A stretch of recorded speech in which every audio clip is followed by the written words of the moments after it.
तो question number 2 है हमारे पास एक्सरसाइज 6.5 का। बिल्कुल इजी क्वेश्चन है, देखना ज़रा, बिल्कुल आसानी से समझ पाएंगे।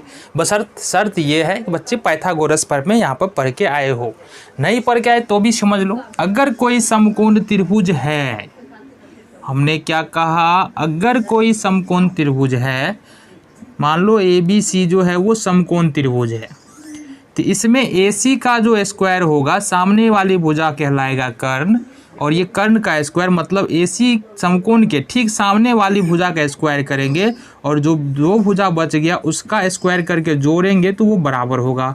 ये होता है पाइथागोरस प्रमेय। इसको याद रखना है। क्वेश्चन हो गया सोल्व, क्या दिक्कत है, क्वेश्चन बिल्कुल सॉल्व हो गया। प्रश्न पढ़ते हैं ना, क्या दिया हुआ है। प्रश्न दिया त्रिभुज PQR में एक समकोण त्रिभुज है जिसका P समकोण है। PQR में PQR जो है एक समकोण त्रिभुज है जिसका कोण P, यानी कि ये वाला कोण जो है ये है 90 डिग्री का, यानी कि समकोण है। QR पर बिंदु M है, QR पर बिंदु M है और PM लंब है RQ। अब देखो PM लंब RQ का मतलब ये है कि ये भुजा इस प्रकार से खींचा गया है कि ये 90 डिग्री का यहाँ कोण बना रहा है, 90 डिग्री का यहाँ कोण बना रहा है। मतलब ये वाला त्रिभुज भी समकोण, ये जो दिख रहा है ना इधर वाला ऊपर वाला, ये भी समकोण, ये भी समकोण, और बड़ा वाला त्रिभुज भी समकोण त्रिभुज हो गया। तो 3 समकोण त्रिभुज मुख्य रूप से भी हमको इसमें दिख रहा है। साबित क्या करना है, PM का स्क्वायर बराबर QM का इंटू MR। ठीक है, क्या साबित करना है, PM देखो PM का स्क्वायर बराबर QM का स्क्वायर इंटू MR का स्क्वायर। मुश्किल लग रहा है? बिल्कुल नहीं जी, बिल्कुल आसान क्वेश्चन है। तो हमको करना क्या है, देखो जरा क्या करना है। अगर हम बात करें त्रिभुज PMR में, त्रिभुज PMR में कहाँ पर है ये त्रिभुज PMR, ऊपर वाला, यहाँ से ऊपर वाला त्रिभुज PMR। इसमें देखो कोण M बराबर 90 डिग्री है, ये वाला कोण 90 डिग्री है, और इसके सामने वाला जो भुजा होगा वो कर्ण होगा।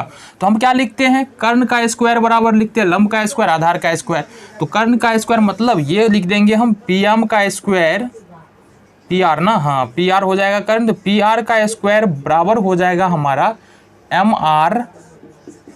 MR का स्क्वायर प्लस PM का स्क्वायर हो जाएगा ना। क्यों, कर्ण का स्क्वायर बराबर ये लंब का स्क्वायर और आधार का स्क्वायर, मतलब बड़े वाले भुजा का स्क्वायर फिर दोनों भुजा का स्क्वायर का योग हो जाएगा, यानी कि MR का स्क्वायर और PM का स्क्वायर। इसको मान लेंगे ये क्यों होगा, पाइथागोरस प्रमेय से। किससे होगा, पाइथागोरस प्रमेय से। समीकरण 1 हो गया हमारा। चलो जी, इतनी बात समझ में आई। अब देखते हैं त्रिभुज, इसमें देखो PMQ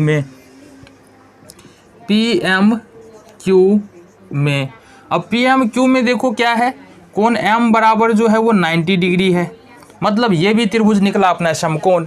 जब ये त्रिभुज भाई साहब जब समकोण निकल गया ना, तो PQ का जब स्क्वायर करेंगे सामने वाली भुजा क्या होगा, कर्ण होगा, सामने वाली भुजा कर्ण हो जाएगा। तो यहाँ से जब PQ का स्क्वायर करेंगे तो ये किसके बराबर होगा, PM के स्क्वायर के प्लस में MQ के स्क्वायर के। ठीक है, यहाँ से लिख देंगे PM का स्क्वायर प्लस MQ के स्क्वायर, इसको मान लेंगे समीकरण 2, और ये भी होगा पाइथागोरस प्रमेय से ही। चलो जी, समीकरण 1, 2 हो गया। अब देखो त्रिभुज PQR में, त्रिभुज PQR में, अब ये है बड़ा वाला समकोण त्रिभुज PQR जो है, ये बड़ा वाला समकोण त्रिभुज है जिसमें P बराबर जो है वो 90 डिग्री है। P 90 डिग्री है मतलब इसके सामने वाली भुजा, समझ रहे हो P 90 डिग्री मतलब इसके सामने वाली भुजा क्या होगा, कर्ण हो जाएगा RQ। यानी कि हम देख सकते हैं यहाँ पर QR का स्क्वायर यदि कर ले तो ये हो जाएगा हमारे पास PR का स्क्वायर प्लस में PQ का स्क्वायर, ये हो जाने वाला है हमारे पास। ठीक है, चलो जी। अब अगर समीकरण 1 और 2 से हम मान रख ले यहाँ पर, ठीक है, समीकरण 1 और 2 से मान रखे तो QR, सबसे पहली बात तो देखो QR को क्या लिख सकते हैं, QR को लिख सकते हैं हम QM प्लस MR। QR को क्या लिख सकते हैं, QM प्लस MR। तो इसको लिखो, इसको लिख सकते हैं QM प्लस MR का स्क्वायर। साथ ही साथ PR का मान क्या होगा, देखो यहाँ से PR का मान, यहाँ से देख लो PR का मान हो जाएगा MR का स्क्वायर प्लस PM का स्क्वायर, प्लस में PQ का मान क्या हो जाएगा, PQ का मान हो जाएगा हमारा PM का स्क्वायर प्लस में एम क्यू का स्क्वायर, ये लिख देंगे समीकरण 1 और 2 से, समीकरण 1 और 2 से। ठीक है, चलो जी। अब देखो इसका होल स्क्वायर है ना, Q M plus M R का होल स्क्वायर है, तो होल स्क्वायर कर लेंगे, प्लस बी के होल स्क्वायर पर इसको ख़त्म करो, क्यू एम का स्क्वायर हो जाएगा ये, प्लस एम आर का स्क्वायर हो जाएगा, प्लस 2ab, तो 2 Q M into M R, ये हो जाएगा।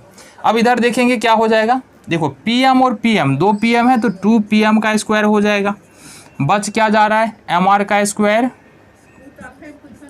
एम आर का स्क्वायर प्लस में एम क्यू का स्क्वायर। ठीक है, यहाँ से समझो, यहाँ से P M 2 P M square हो गया, बच गया एम आर स्क्वायर, तो एम आर स्क्वायर लिख दिया हमने, एम क्यू का स्क्वायर लिख दिया तो एम क्यू स्क्वायर। अब देखो अगर क्यू एम यहाँ भी है और क्यू एम, एम क्यू या क्यू एम दोनों एक ही बात है, क्यू एम यहाँ भी है, क्यू एम यहाँ भी, अगर इसको इधर उठा कर ले आएंगे माइनस में होगा, ये प्लस में कट जाएगा, तो एम क्यू से एम क्यू को हम कर सकते हैं कैंसिल। इसी तरीके से एम आर स्क्वायर से एम आर स्क्वायर हो जाएगा कैंसिल, इसको भी इधर ले जाओ चाहे इसको इधर ले जाओ, दोनों कट जाएगा। ठीक है, अब हमारे पास बच क्या रहा है, हमारे पास बच रहा है 2 Q M into M R बराबर 2 पी एम का स्क्वायर। अब देखो अगर ये 2 जो है ना किस में है, 2 है गुना में, यहाँ भी 2 गुना में है, अगर इस 2 को उठा के इधर ले जाएंगे ये हो जाएगा भाग में, कहने का मतलब है 2 पी एम स्क्वायर बट्टे में 2 होगा, 2 से 2 कट जाएगा, है ना, तो इसको लिख सकते हैं, लिख ही देते हैं, Q M into M R बराबर 2 पी एम का स्क्वायर बट्टे में 2, 2 से 2 कैंसिल हो जाएगा। हमारे पास बच क्या रहा है, देखो बच रहा है पी एम का स्क्वायर बराबर Q M into M R. साबित क्या करना था हमको, P M Q M into M R, ये साबित करना था, पी एम का square Q M into M R, ये हो गया अपना प्रूव। देखो बिल्कुल इजी क्वेश्चन था कि नहीं, बताओ तो, बिल्कुल था। तो क्वेश्चन नंबर 3 है हमारे पास, और क्वेश्चन नंबर 3 क्या है जरा देख ले, पाइथागोरस प्रमेय का ही प्रयोग यहाँ पर भी होने वाला है। क्वेश्चन नंबर 3 है हमारे पास, त्रिभुज ए बी डी एक समकोण त्रिभुज है, ये जो त्रिभुज दिया हुआ है ए बी डी एक समकोण त्रिभुज है, जिसका कोण ए जो है ये क्या है, समकोण है, साथ ही साथ ए डी लंब डाला गया है B D. A B C एक समकोण त्रिभुज है, कोण ए समकोण है, ए डी लंब डाला गया है बी डी। अब हमको साबित क्या करना है, जरा ये देख ले, साबित करना है ए बी का स्क्वायर मतलब इस वाले भुजा का स्क्वायर बराबर होगा B C into B D के। बी सी किधर है जरा देखना, ये सी हो जाएगा भाई साहब, ये सी हो जाएगा। चलो जी, तो हमको क्या साबित करना है, ए बी का square B C into B D, A B का square B C into B D, ये हो जाएगा। साथ ही साथ साबित करना है ए सी का स्क्वायर कहाँ है, ए सी का स्क्वायर बराबर जो है वो हो जाएगा B C into D C, B C into D C, और ए डी का स्क्वायर, ए डी इधर है, ए डी का स्क्वायर बराबर B D into C D, ये साबित करना है। एक बार में कुछ समझ में पल्ले पर तो पड़ा नहीं होगा क्या साबित करना है, बस ये लाना है हमको, अभी के लिए इतना समझो, ये लाना है।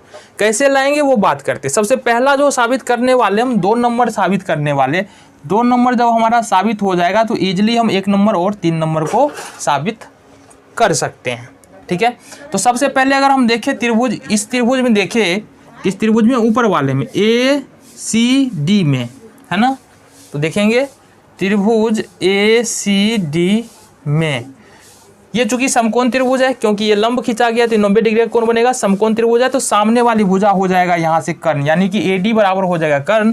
तो यहाँ से लिख सकते हैं हम ए डी का स्क्वायर बराबर क्या लिख सकते हैं, ए डी का स्क्वायर बराबर में लिख सकते हैं सी डी के स्क्वायर बट्टे ए सी के स्क्वायर के, लिख सकते हैं सी डी के स्क्वायर प्लस ए सी के स्क्वायर के, ये लिख सकते हैं जी, बिल्कुल लिख सकते हैं। इसको मान लेंगे समीकरण 1।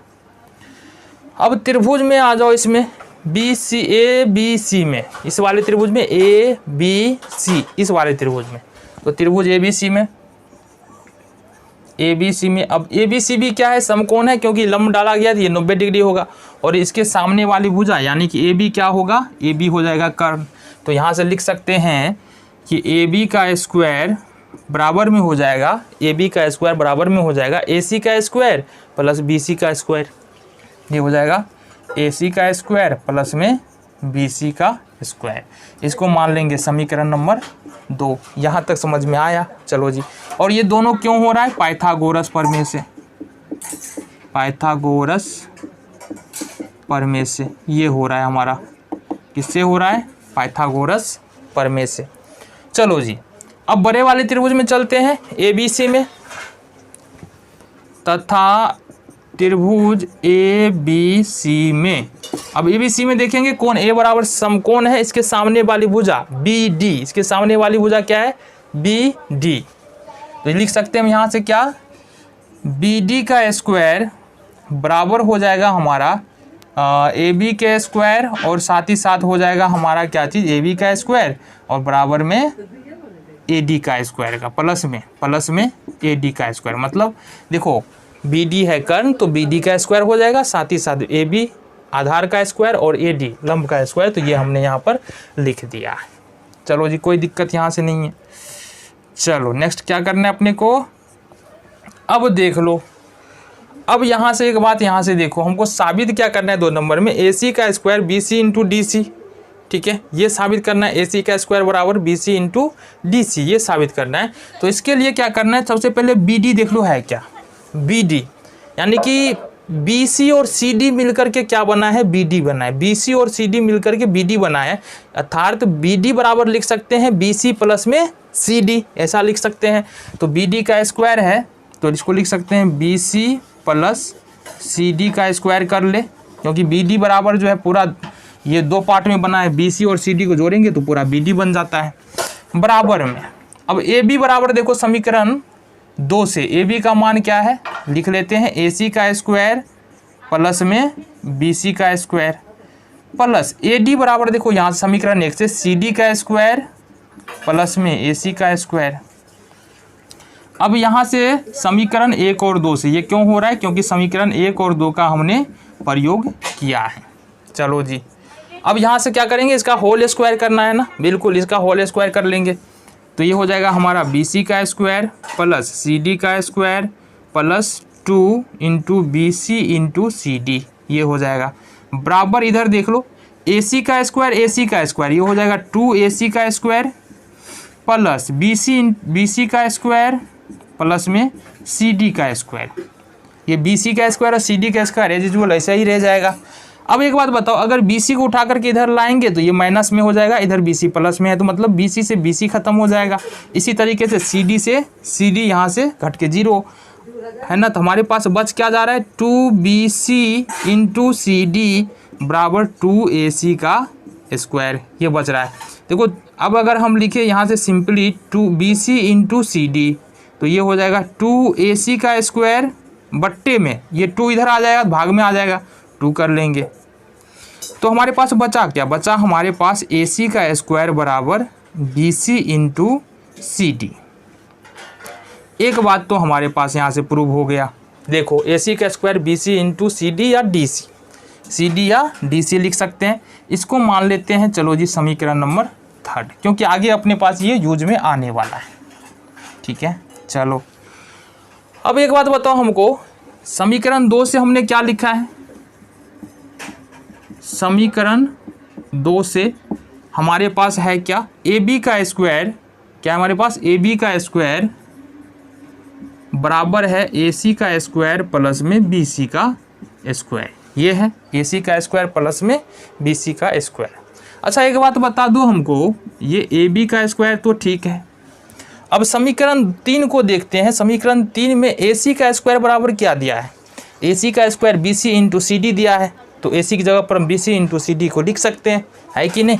तो यहाँ से लिख लेंगे BC इंटू CD प्लस ये होगा BC का स्क्वायर, ये हो जाएगा हमारा AB का स्क्वायर बराबर में, यहाँ से देखो BC यहाँ भी है BC यहाँ भी है, तो BC यहाँ से कॉमन आ जाएगा, ये होगा हमारे पास CD प्लस BC, ये हो जाएगा हमारे पास AB का स्क्वायर बराबर CD प्लस BC क्या हो रहा है, देखो CD प्लस BC ये मिलकर क्या बन रहा है BD बन रहा है, तो इसको हम बोल सकते हैं BD, BC इंटू ये हो जाएगा हमारा BD। तो ये दूसरा वाला पार्ट भी हमारा प्रूव्ड हो जाता है। देखो यहाँ से पहला वाला क्या है AB का square BC into BD, AB का स्क्वायर BC इंटू BD, ये हो गया हमारा प्रूव्ड।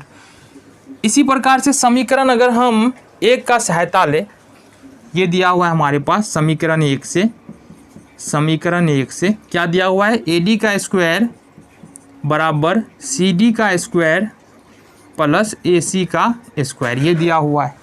AD का स्क्वायर बराबर CD का स्क्वायर प्लस में AC का स्क्वायर। फिर यहाँ से अपने को करना क्या है, वही ऊपर वाला काम, AD का स्क्वायर बराबर, अच्छा यहाँ पर देखो एक बात यहाँ पर देखना ज़रा, कहाँ पर, यहाँ पर AC का मान रखा है ना, ये लिखना है हमको समीकरण 3 से, समीकरण 3 से हमने AC का मान यहाँ पर रख दिया है। तो ये तो CD का स्क्वायर होगा ही, प्लस अब देखो फिर से AC का स्क्वायर बराबर BC इंटू CD है, तो लिख लेंगे BC इंटू CD, ये भी होगा समीकरण 3 से। चलो जी, ये होगा हमारे पास AD का स्क्वायर बराबर CD यहाँ भी है, CD यहाँ भी है, इसका मतलब CD कॉमन आ जाएगा, ये हो जाएगा हमारे पास, CD कॉमन आ गया तो बच गया हमारे पास CD प्लस में BC, CD प्लस में BC जोड़ो ज़रा, CD प्लस में BC, ये क्या हो जाएगा, ये हो जाएगा हमारे पास AD का स्क्वायर बराबर CD इंटू, ये निकल के आ जाएगा BD, क्योंकि CD और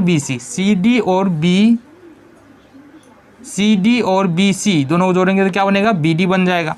तो साबित क्या करना था हमारा, तीसरे नंबर का देखो जरा, साबित करना था AD का स्क्वायर, तो AD का स्क्वायर, BD इंटू CD तो BD इंटू CD। अब ये गुना में है ना, थोड़ा इधर उधर रहेगा तो कोई टेंशन नहीं है ना। चलो जी, या लिख लो इसको, ऐसे भी तो लिख सकते हैं ना, AD का स्क्वायर बराबर BD इंटू CD, कर लो फेर बदल, कोई दिक्कत नहीं होने वाला। तो ये तीनों पार्ट हमारा यहाँ से क्या होता है, प्रूव्ड हो जाता है। चलो जी।